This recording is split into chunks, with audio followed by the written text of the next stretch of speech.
Magandang araw. So ito yung ating gagawin ngayon. Putulin natin yung nasa dulo na sanga.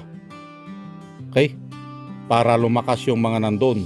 Kasi napansin ko dito sa kamuning tulis, mas malakas dito sa part na dulo kaysa dun sa mga nasa loob na sanga. Okay?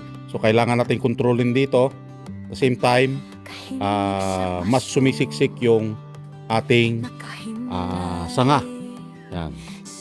Ito na yung kamuning tulis noon na pinarkshop natin. Kailangan na din natin putulin doon. Okay? Para sumiksik.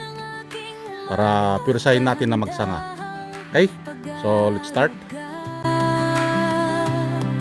Sa bawat dahon na makita,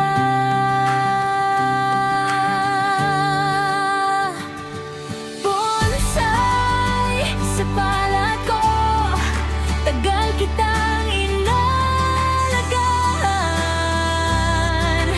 Bawat tali, bawat pihit, may sariling kwento. Matagal ka man mabuo, hihintayin pa rin kita, bubuhayin, alagaan kita sa palad ko, para ipakita ka sa buong mundo.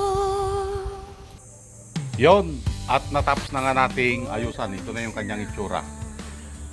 Yan. So, ginupitan natin. Pakapal na ng pakapal. Yan, oh. Ayan. Makapal na yung kanyang mga sanga. Yan. Okay?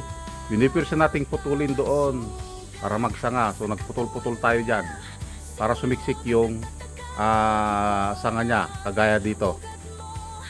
Yan. Sa part na yan. Kita nyo?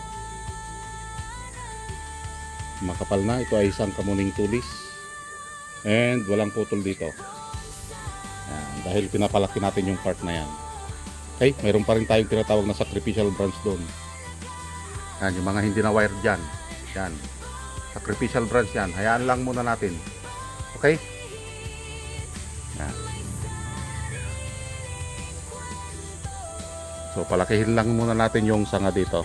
Kaya hindi tayo nagputol. At doon na lang yung binubuo natin. Okay? Sa parting taas. So yun lang. And happy bonsai sa ating lahat.